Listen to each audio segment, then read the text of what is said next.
I'm SEL Youssef. I am 17 years old and I live in Vancouver, Canada. I was born in Egypt but moved to Canada when I was 1.5, so that is a part of my identity, and I am a proud Egyptian Canadian. I am the youngest of 3 sisters, so I was learning how to be a strong woman and how to be a woman that uses her empathy to make a difference. I'm someone that recognizes that I have the privilege to use my voice and sees that the arts are a beautiful and powerful way to do that. Photography, I think, was always instilled in me from a young age. My mother went to film school. She encouraged me to document what I saw and learn about other people. I specialize in portraiture, so when I see people, I'm interested. I want to hear about their stories. In quarantine, I felt a bit of a creative block. I was up in my room scrolling on Instagram, and I just was scrolling and I was seeing this abundance of connection, and I was inspired by how much people were connecting virtually. And I felt this yearning to document this time in history. And I knew I couldn't do it with my usual camera, so I had to think a bit differently.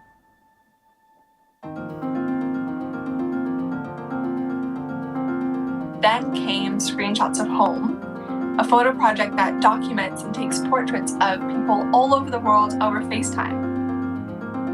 Through this experience, I've really shared conversations, I've shared challenges, I've shared joys, and heard from stories all over the world about how this experience of living in quarantine has been like for people. This photo project was a vital part of my experience in quarantine because I was feeling anxiety, stress, overwhelmed. But by doing this project, it allowed me to take these feelings, recognize them, but also see that through difficult times, we can turn it into resilience and use our art to capture historic moments. After doing this photo project, I learned how to reach out to people. I learned how to photograph people virtually, and I also learned how vital connection is. And over the last couple of months, I've been working on something very exciting, which has been connecting with 3 incredible youth across North America, talking about 3 topics, which were identity, agency, and belonging. Through photos and through conversations, we've really been exploring the stories of these 3 young people. In a moment, you'll meet Chicky, Samia, and Rashad, and they will share with you their personal experiences and reflections. Enjoy. So, let's see where we can set it up. I would love to get some unique angles. Just show me your desk. Oh my gosh, Rashad Evans, CEO. That is amazing.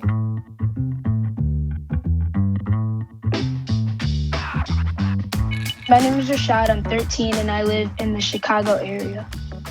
I live with my mom and my 11-year-old sister. The relationship with my mom is I talk to her when I need to, when something gets really bad. Because my mom had me in her room for 9 months, I think she knows me like the back of her hand. And so if I come home on a day and I'm not really feeling myself, she could tell. Oh, yes, that's great. So let's get into kind of about who you are and what you want people to know about you. I have a dog. His name is Buddy. Me and Buddy always stick together, He's always with me. And when I come to school, he's always the first one at the door, trying to hug me. I have a tortoise named Billy. I'll go get Billy right now. Ah! Oh my gosh. That's Billy. I just love that. With sports, I really like just the teamwork about it. You understand someone's good in one position, then they're going to understand that someone's good in the other position. It's just going to build a team, basically, a very great team. And I just love seeing my team blossom.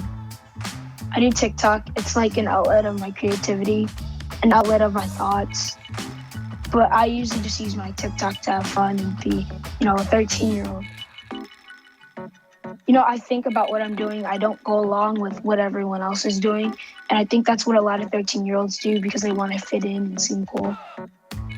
I am very cool in my own way.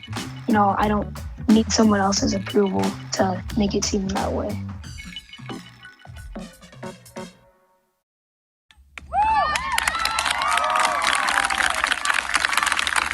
Thank you.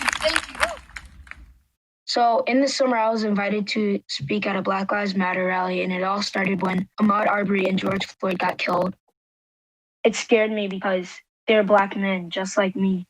And knowing that that could happen to anyone, including me, including my dad, including my grandpa, it just really scared me. And it made me want to stop that.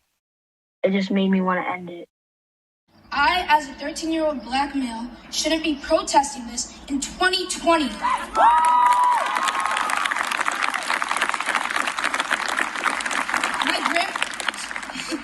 My grandparents did, my great-grandparents did, and all the way back down the line. They have went through the civil rights movement, but not enough has changed since then. Here we are. But this generation can change that. Because I'm 13, a lot of adults usually dismiss what I think and think I'm too young. Over time, I got into that mindset until George Floyd and Ahmaud Arbery were killed. That really got to me. That really made me mad. So I didn't really care what adults thought anymore. I could be shot in broad daylight and still have my death justified. Tamir Rice was my age or a year younger when he got fatally shot by the police because he was carrying a toy gun. He was automatically a threat. In a small town, it's mostly Caucasian, so a lot of people were asking why we were doing a Black Lives Matter protest. And frankly, I think it needs to be more here than a lot of places because a lot of racism goes on here that isn't really taken care of. We need to see this is not a race problem, it's a human race problem.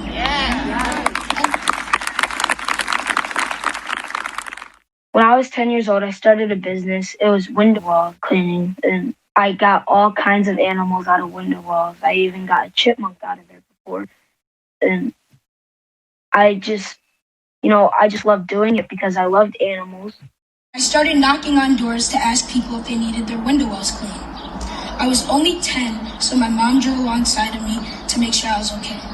I knocked on her neighbor's door, and she abruptly declined. I didn't think anything of it, so I kept going. I later on found out that person called the police on me because she thought I was casing the neighborhood for robberies. Wow. I didn't fully understand the impact at that time. I was confused. Why would they do that? I wasn't doing anything but trying to start a business. But my mom was very upset because she knew, and now I know, and now I do too. If it had have been a 10-year-old white kid, she would have assumed that he belongs here. But I do too. I think children should be told about racism, the full story of it, so it won't repeat itself. Because if you hide it from a child, they're just going to do it thinking there's nothing wrong. And that's actually happened.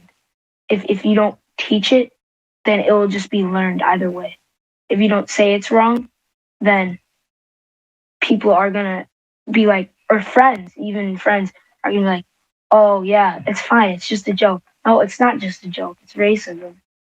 Our generation has to take a stand against this. And if we unite now, we will be unstoppable. My peers, if you hear anyone making racist comments, say something. Stop them in their tracks, even if they're adults. Our grandparents' parents' generation will not change this. They're stuck in their ways. It is up to us. Let's create a new world for us and our children in the future.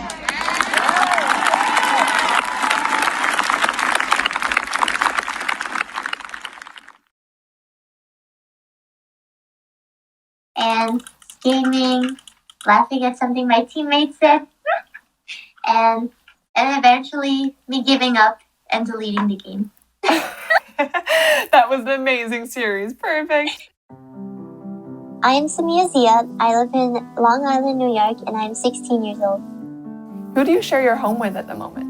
Currently, I am sharing my home with my father, my two sisters, and my mother. To me, family is not only the people that are biologically related to me, but it is people that are there for me when I'm at my lowest, when I'm also succeeding, and people who are there willing to make sacrifices for their own happiness in order for me to inevitably make sacrifices for theirs in the end.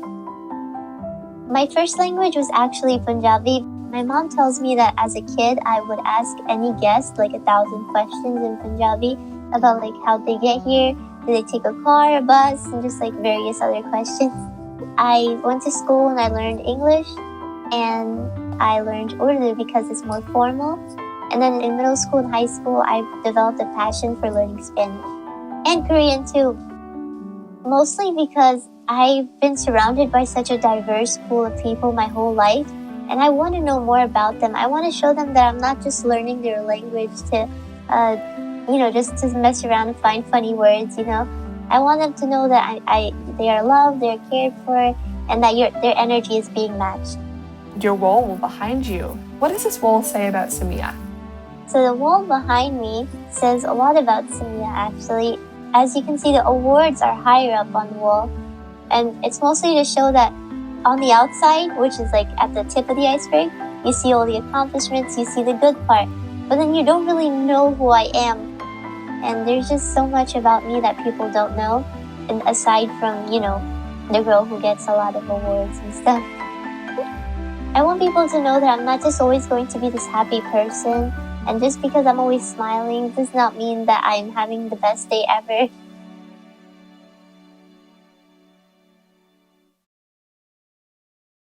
I am Samia Zia, a Muslim teenager living in Long Island, New York. My parents are from Pakistan and I was born and raised in Brooklyn. The dynamic lifestyle I lived at home versus outside allowed me to live a double life. Essentially, yes, I live two lives, and yes, I want them both to become one. My story relates to the beliefs and values held in my home, not in Islam or Pakistani culture specifically. Today, I'm here to share how these lives both impact me and especially my identity. First, a little bit about my experience in the family. It all started when I was born. My life, I mean. At a hospital in Brooklyn, New York, one spectacular November 1st. I would come to realize that this would be the best birthday of my life because I never celebrated or enjoyed my birthday properly since I was born. When I was little, I was told, "We do not celebrate birthdays. What is so special?" So much of my identity and my feeling of two lives revolves around my hair. For covering my hair is a strong symbol of modesty and elevated status. My liberation began in 5th grade. The night before the first day of school, at the dinner table, I was told to wear the hijab. In my mind, all I was wondering is why? Why should I have to wear it when all my other Muslim friends are not wearing it at this age? I knew that if I tried to fight my parents over this topic, it would not be very effective. I was super upset that I could no longer style my hair the way the other girls do. So I started my own revolution, without even knowing how to spell such a word, let alone know this word exists. I walked into the school building and headed towards the cafeteria where my friends were sitting. I was embarrassed because I looked so different from them. I ran into the bathroom and yanked off my hijab. Shoving the hijab to the bottom of my book bag gave me a thrill that I never experienced before. On the first day of 6th grade, same conversation, same rebel. 7th grade, I thought I might meet other Pakistanis or Muslims like me, and so I decided I would try wearing the hijab. But I was wrong. I had the same students in my class from the previous year, and because I was now wearing the hijab, I noticed that their attitudes toward me changed. Somehow a cloth on my head defined if I was good enough to be their friend or not. After this failed experiment, I took off the hijab after 2 months of wearing it. By 8th grade, my family discovered my ploy. Every night I was told that I was ruining the family image, and things at school were even worse. I will tell you a story of one of the most painful experiences I had in class. An experience where I felt exposed and vulnerable. It started as a beautiful fall day. I went to English class and sat next to my best friend. Our teacher was known to have fun tales to tell about things she saw each day, and I very much enjoyed what she had to say, up until this one story. She began describing how in her building she saw a girl wearing the hijab when she left her apartment, but this girl took it off the second she got outside. The teacher went on for 5 minutes describing how what this girl did was betrayal, how she was horrible, how anyone could ever do this. My heart began to race. My classmates knew I wore the hijab in 7th grade. I could feel their stares piercing through my back. The physical pain I felt from my teacher telling my story was immeasurable. No, I was not the girl she saw, but I was a version of her. I felt as though I became a stereotype. No one would recognize that I also have my own story to tell. No one could tell by looking at my smile that I had anger built up from years ago. I was alone. Then, I continued wearing the hijab for another 2 years, and in my parents' eyes, I was their daughter again. But I didn't know who I was. I just wanted to be myself, my authentic self. Not this doll who is made up of countless routine and etiquette and modesty without her consent. But my story also has some light. Through all of these difficult experiences, I have learned more about myself and others. Some things I've come to realize are even though I received everything I ever wanted, the car, the house, the objects, none of it made me happy. I realized that sharing my story is powerful. Maybe it will encourage other girls to share their stories. That is the way we can combat stereotypes. Stereotypes create boundaries that keep me from being me, wearing what I want to wear and doing what I want to do. When I decided to tell my story, I decided to reveal what was behind the curtains. I wrote an Instagram story about my reality and what caused me pain and what made me happy. It was the first time I told people who I really am, and I felt like a weight was lifted off my shoulders. I felt honest. I would not have told my story if it weren't for a few special people. Firstly, the unnamed family members who planted the anger. I must acknowledge that they are a big part of my identity.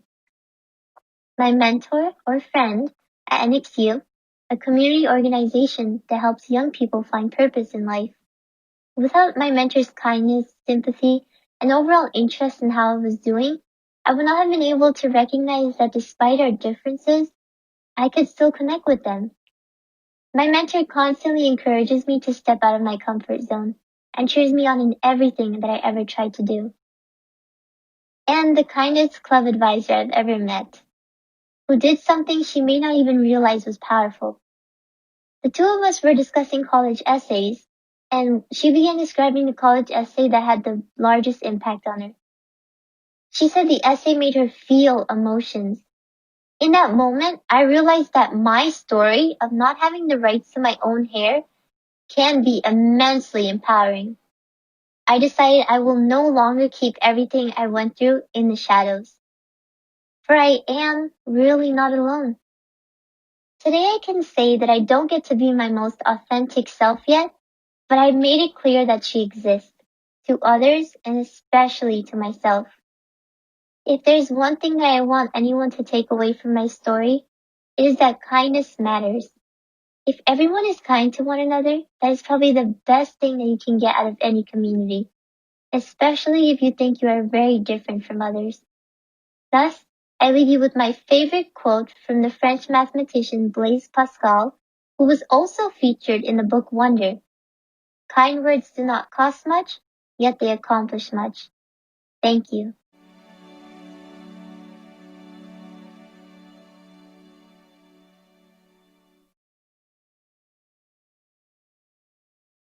Okay, let's do some more of that dancing. That was just too good. Oh, so good. I'm Chicky Diaz. I'm 15 years old and I'm in California. My full name is Cristina Pilar Diaz, Spanish name. My dad's from Spain. I think being a twin is also definitely a big part of me. In elementary school, everyone knew I was a twin. It's Chicky and Ellie and Chicky. We shared all the same friends growing up. My mom used to dress us up matching. I think it's always been really interesting for me kind of exploring that dynamic as a twin, and then also coming into high school and growing up and kind of like starting to do my own things. What did exploring your identity as you came into high school look like? When I started to question my sexuality and like realized I wasn't straight in 8th grade, I think that was really big for me and kind of like figuring out who I was and like starting to create my own identity and sense of self.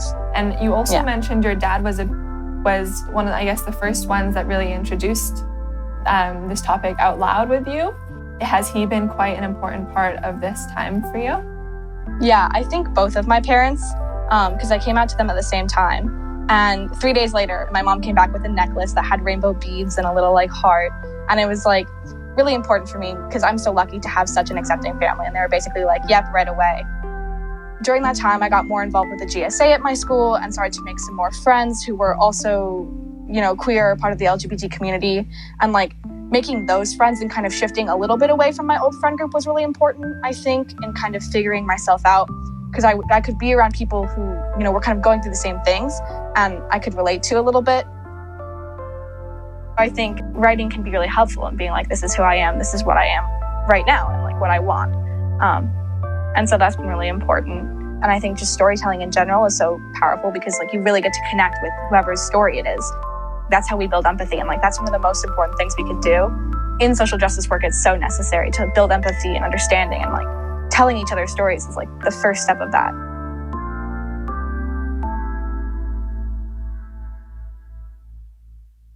Belonging.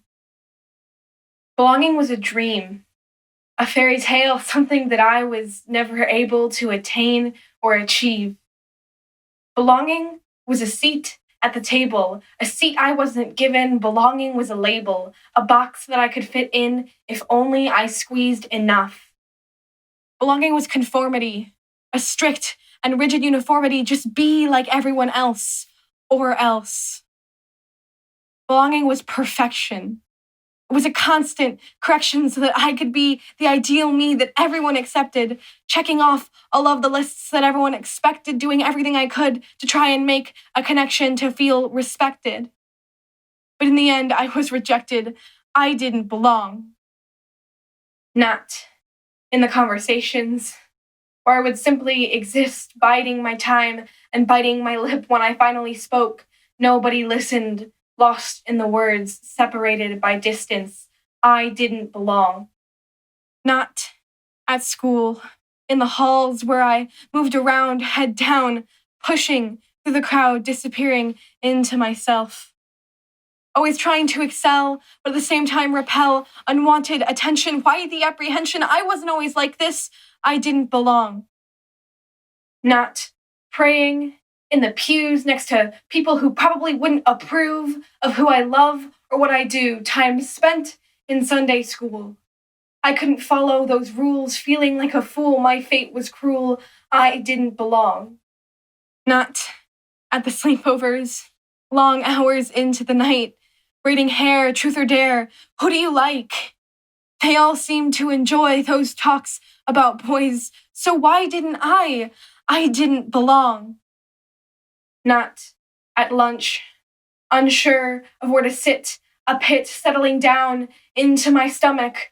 I'll admit, of course I had friends together because we'd always been from kids to teens, but 5's so different from 15. We weren't the way we used to be. I didn't belong. Not at the weddings, full of friends and family, but I just looked around to see pieces of what could never be. Marriage, something that wasn't built for me. It's destiny. I knew that I could try and try, but I would never get to be that perfect bride. It only made me want to cry. I didn't belong. Not at the pep rallies where everyone was just so happy. I wanted it badly. Just fit in and put on a grin, but it all felt so fake and I needed a break. I didn't belong. Not in my books or in the TV, waiting 5 seasons just for a glimpse of a character who loves like me, a single kiss. No space for my community, pushed off of the pages of our school books and histories, no room in the narrative, no reflections of me. I didn't belong.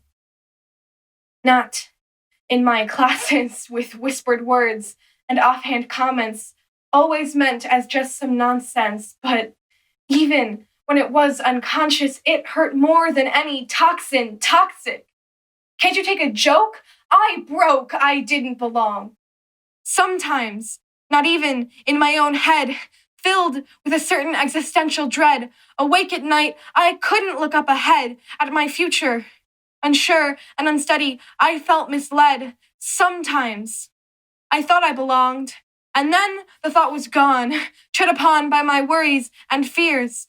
Why would they like me? I'm too butch or too ugly, too awkward and clumsy. I talk too much. And what I say isn't funny. I'm too weird and too queer and just too much, but never enough. I don't belong.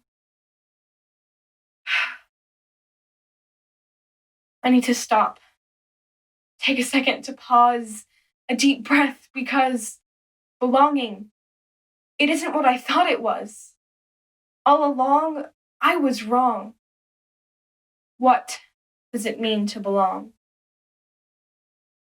Belonging is something we create. You and me. Belonging is community, collectively. We decide to belong. Belonging's a mentality, it's symphony. All of our beautiful music coming together.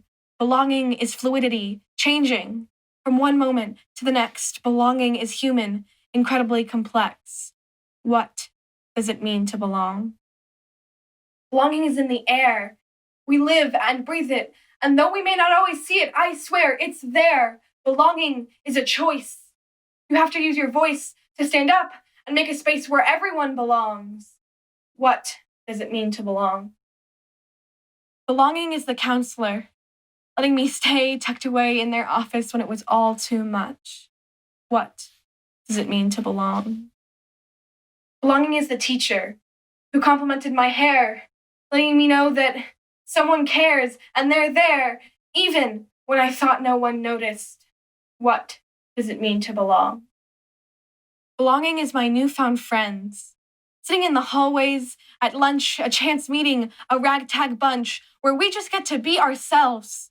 And no one has to be afraid or contain who they are. It's an escape, and we belong. What does it mean to belong? Belonging is older mentors. There by my side when the going gets rough, ready to help me work through my stuff. Sure enough, it gets better. What does it mean to belong? Belonging is younger friends, the ones I get to guide through their struggles, which used to be mine, and I'll let them know that we'll be all right. What does it mean to belong? Belonging is family. Always there at the end of the day, even when I let them down and even when I make mistakes. Through all my love and my heart breaks, a shoulder to cry on, a warm embrace. What does it mean to belong? Belonging is knowing my worth, knowing that I was put on this earth for a reason. I need it, and I have to believe it, because others do too. I belong.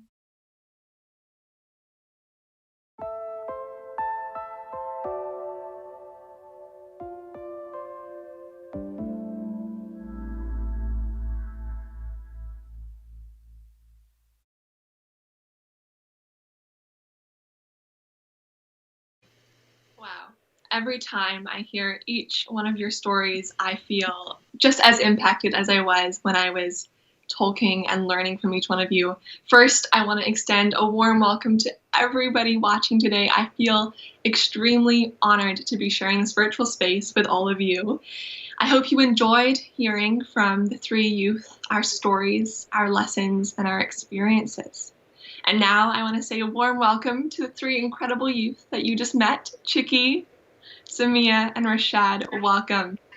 It's been such an incredible journey getting to virtually photograph you, getting to learn from your stories, getting to engage in meaningful conversations about topics such as identity, agency, and belonging.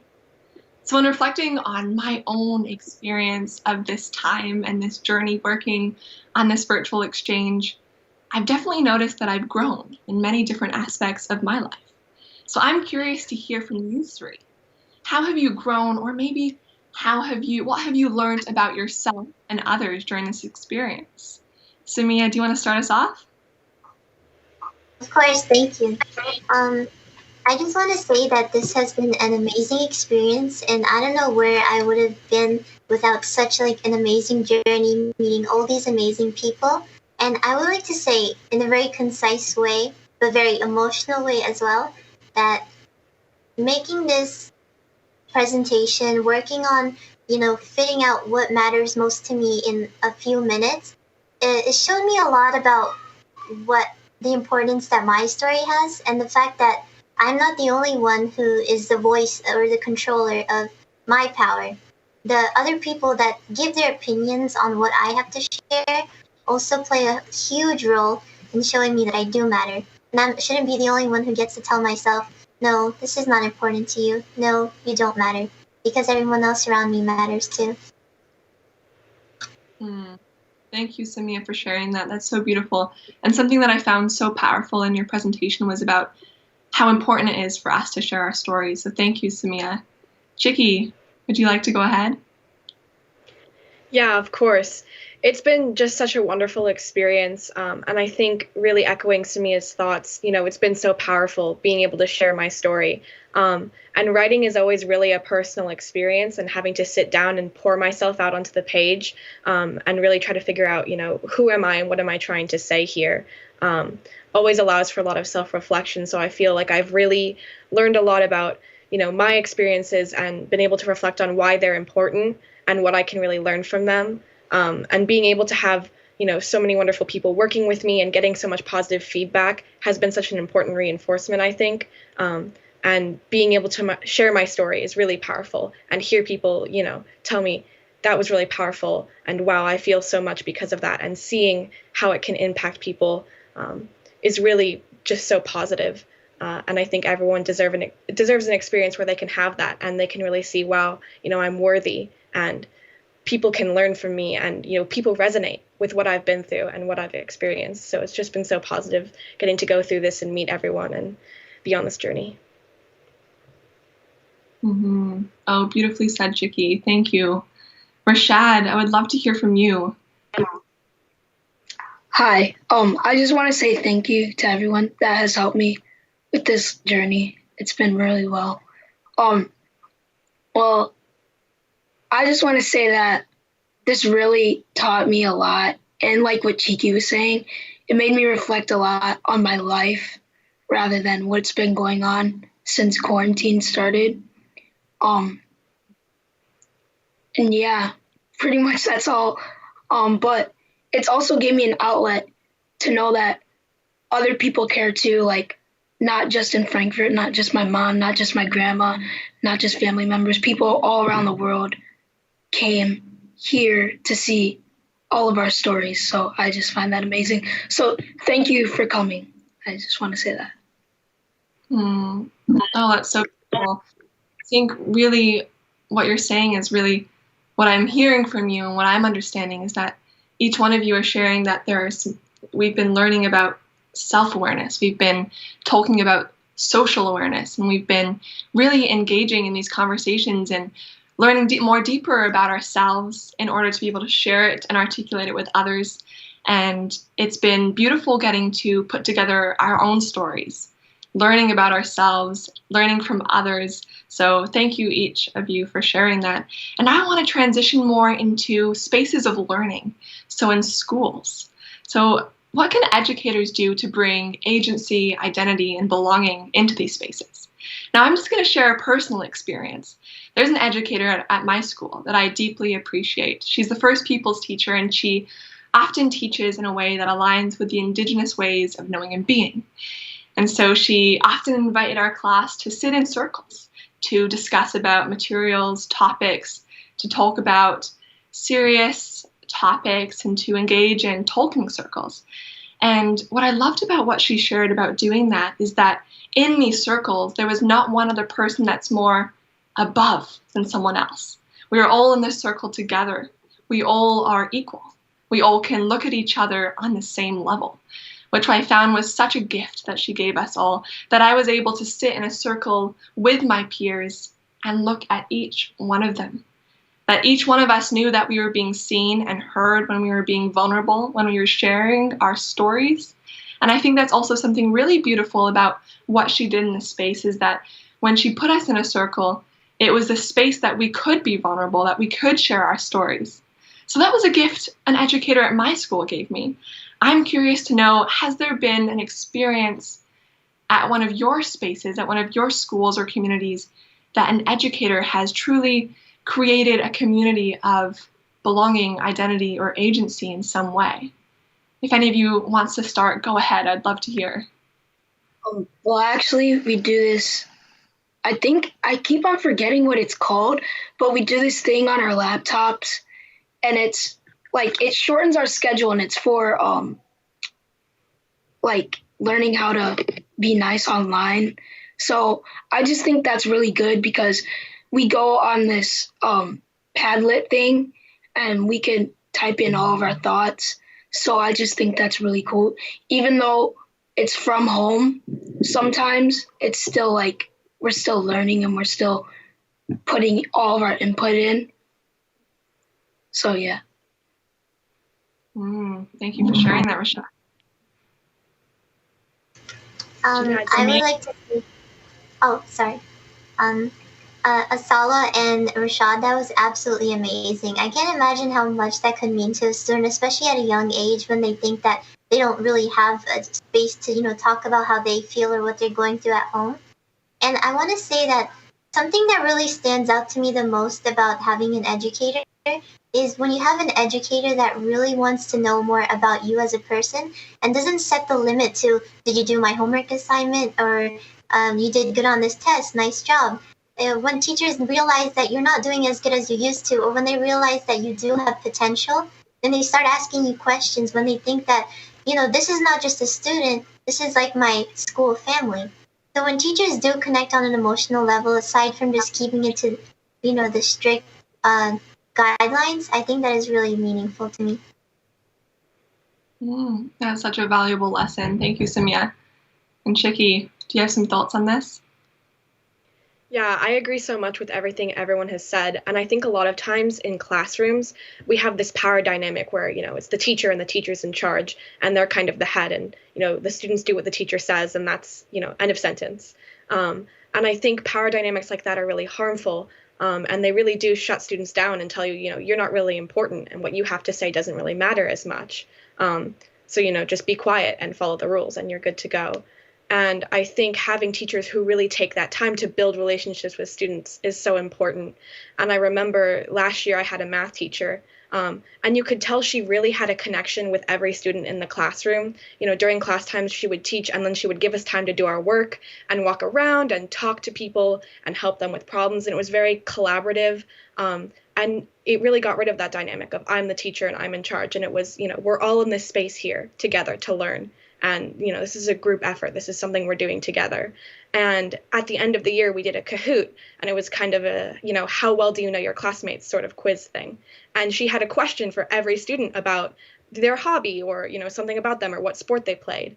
And you could tell that she really knew all of us and cared about all of us because she could do that and make a question about every kid. And she knew all of us, on a personal level.